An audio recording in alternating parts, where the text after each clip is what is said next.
Hey everybody, hope you're all doing well. My name is Steven, and this is the Storytime channel. Today we have some I Don't Work Here Lady stories, and our first story of the day is by Allow Edits. How long have you worked here, dear?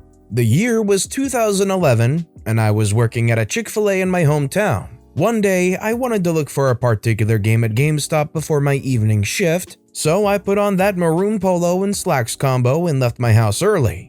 It was a Saturday and fairly busy as I tore through the used section for my RPG of choice. However, not finding what I wanted, I wound up just stepping back and people watching for a while to kill the time.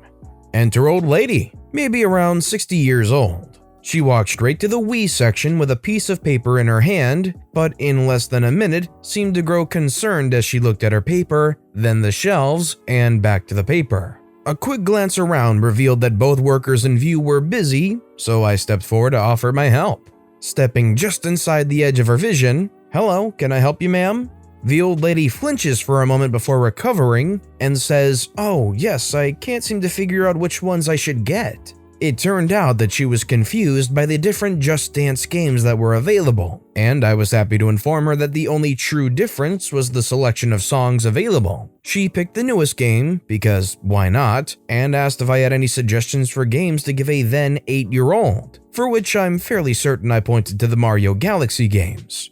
We chatted for a minute about her family, old lady smiling now that she was through the minor ordeal. As she turned to go to the register, she said, "Thank you for helping me. So how long have you worked here, dear?" I tilted my head in confusion before recalling that I was wearing what could be seen as work casual clothes. "I don't work here, ma'am." I point to the Chick-fil-A logo on my sleeve to emphasize my point. "Oh," blink. "Oh, I'm so sorry I took up your time. Thank you again." She gave me that shoulder squeeze that only sweet old ladies can before placing herself in line. I didn't get what I wanted, but I wound up getting what I needed. A pleasant moment to get me through yet another monotonous shift of fast food fun. Thanks for reading. I read the story and we got up to GameStop and all I could think about was these diamond hands. If you knew enough about games and you saw this old lady struggling, would you yourself step in and offer help, or are you kind of the reserved type? Let me know in the comments down below. This next story's by Mike_Oxenfire. You mean you want to engage my services? I recently introduced a friend of mine, female 34, to Reddit and showed her my favorite stories on this particular subreddit. She told me a story, giving me permission to share it here, of something that happened to her about 4 or 5 years ago. Context: my friend, who I will call Sophia, not her real name, had, at some previous point, worked as a personal shopper, later on working for the local health service, visiting elderly people, especially dementia patients and such like, and helping them prepare meals or doing a little shopping for them. She's a really smashing lady. This was her job at the time of the story. So the story, she's in the local supermarket picking up a few assorted items for one of her old dears when she gets accosted by an entitled older woman, who I shall refer to as the Karen. The Karen starts demanding her assistance, and Sophia replies, "I'm sorry, I don't work here." Quite predictably, the Karen accuses of Sophia lying and instructs her to get on with her work. Sophia replies, "So you mean you want to engage my services?" The Karen says, "Engage? Well, yes." Sophia says, "Okay, so it's £15 per hour, with a minimum charge £15, payable now, and because you have an advance booked, you'll need to be at the checkout to pay. Okay?" Silence. The Karen looks bewildered. Sophia continues in a very level voice, "I am a personal shopper, and those are my rates. You have told me that you wish to engage my services. Is there a problem?" "I'm sorry," says the Karen quietly. "I seem to have mistaken you for someone who works here," and walks away, still looking confused. Sophia tells me she wanted to use this trick again, but hasn't had the opportunity. I guess it just goes to show that one of the more effective ways of dealing with Karens is demanding they pay you money on the spot. Even if it isn't as true as Sophia in this story, come up with some kind of job description and demand payment right there. Maybe that'll make the Karen stop for a second and actually think. This next story is by Am I on Fire? One each way. This happened first thing this morning, and I've been laughing to myself about it all day. Couldn't wait to get home and post here. For context, I do distribution for a local publishing company. In a nutshell, I drive around to a couple dozen stores, drop off this week's newspapers, collect the unsold from last week, write up an invoice for the amount sold, hand it to the store employee, and I'm out the door. I love this job. In my own car most of the day, with my own music, in my own clothes, on my own schedule with limited interactions with people. After 10 plus years on the front lines of retail, I really enjoy being on the other side of the supply chain. I've been delivering for 4 years now, but today was my first I Don't Work Here Lady experience, and it turned into 2 in a matter of seconds with vastly different reactions. So today, I was sporting a pair of pretty obnoxious leggings with a space pattern in shades of pink, purple, and blue, a big fuzzy pink hoodie, and a pink beanie with a pom-pom on top, and my face mask, which is Rasta colors with my favorite band's logo across the front. I was at one of the pharmacies on my route, a chain with dark blue polo shirts as the uniform. I was doing my thing by the little newsstand on the far side of the checkout counter when a guy approached me and asked, "Hey, can you tell me if that sale on Pepsi is still going on?" I stood up from where I was squatting and faced him, said, "Oh, I don't know actually. I don't work here. I work for Publisher. I'm just dropping off the new paper name." He busted out laughing, said, "Oh my god, I'm so sorry. I actually used to work for Publisher back in the day. I should have realized, I'm so sorry." I laughed too, said it was no big deal, and we both started walking towards the checkout, which is roughly 10 feet away, still laughing about the misunderstanding. And I said, "I'm actually surprised it doesn't happen more often, with how many stores I'm in and out of all day." There was a lady standing at the checkout, looking like the textbook definition of cranky old lady. Worn out quilted housecoat that she probably got from the Sears catalog in 1950, nose hanging over a dirty paper mask, scowly eyebrows. She turned and looked right at me and in a snotty tone said, "Finally, break time over now? Tell your boyfriend to leave so you can get back to work." This made the guy laugh again, and before I could say anything, he said, "She doesn't work here." And the lady jerked her head to glare at him. She said, "You stay out of this." Her head jerked back to me and she barked, "You get back to work." The evil glare and the way she snapped her head from me to him and back to me made me think of that scene in the original Carrie where she was lighting people on fire with her mind. I started to tell her that I really don't work there and she exploded. "Ring me up now," literally slapping her hand on the counter with each word. At her outburst, the little office/counting room door behind the counter opened, and Jay, the employee I always deal with there on Thursdays, popped out, apologized to the lady, said he didn't see her step up, and he'd ring her out right away. I think he assumed she was yelling at him. He saw me with the invoice in my hand and said, "Oh, hi Amy, you can just leave that there," and motioned to the unused register. I slid the invoice under the plexiglass and in the most cheerful voice I could muster, said, "Thanks Jay, see you next week," and I turned and winked at the old lady before heading to the door. This set off the guy behind her laughing again. I think he blew snot all over the inside of his mask with a sudden snort laugh. Caught himself, and his shoulders were shaking up and down as he tried to hold it back. I gave him a little wave and was on my way. I really hope she didn't turn her rage on Jay after I left, and if she did, I hope my not boyfriend stood up for him the way he tried to stand up for me. When OP prefaced the story by saying 2 I Don't Work Here Lady experiences, I was honestly expecting 2 Karens, not one really nice guy and one nasty Karen. I think the nicest thing about this overall story is that although you did have to deal with a Karen, you can look back on it and be happy because of the awesome guy. This next story is by Tamira is Redditing. Classmate mistakes me as working in the park, begins to disclose fetishes. I was studying in the park by my house this afternoon when a cute guy around my age, wearing a sweatshirt from my college, sat down directly next to me. Thought that was kind of odd, especially during a global pandemic, so I kind of scooched in the other direction.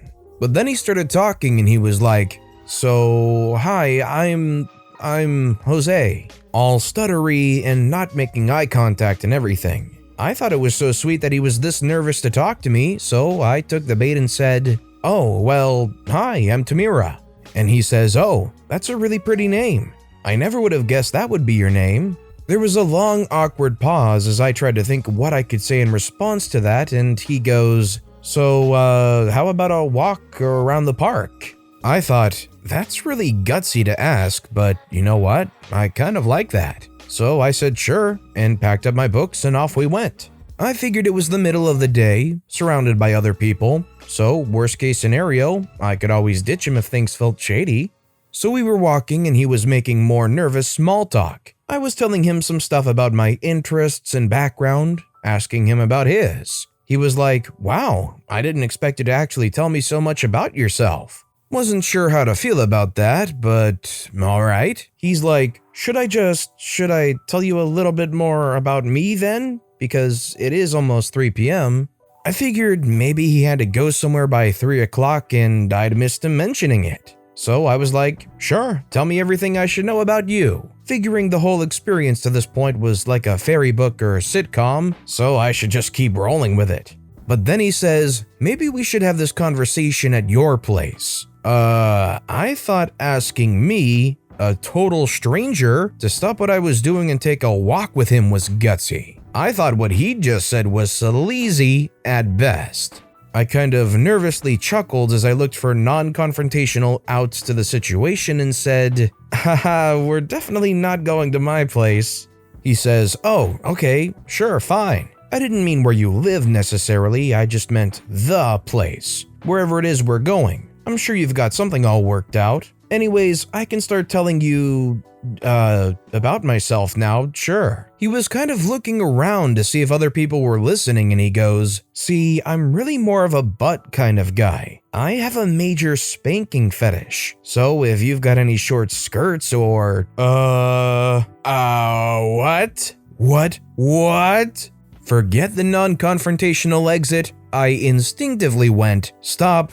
This conversation is over," and turned to hightail it into the nearest store. The guy is running after me going, "Wait, what? I'm sorry, I didn't mean to. I'm sorry. The ad said you were cool with kinks and stuff. I just thought, wow, I'm sorry."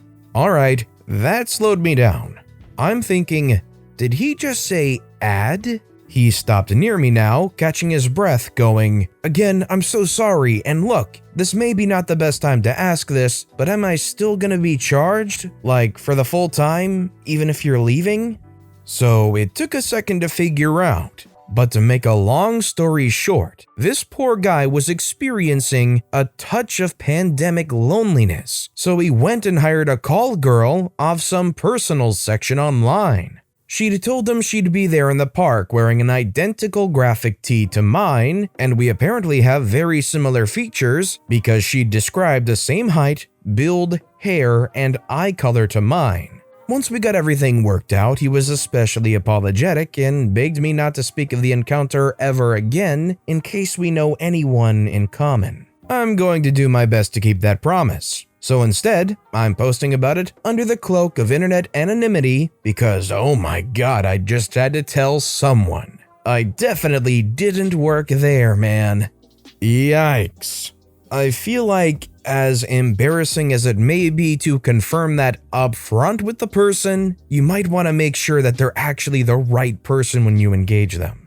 Yikes. And our final story of the day is by Lexapro Morningstar. "Help me find this item. Ma'am, I quit a week ago."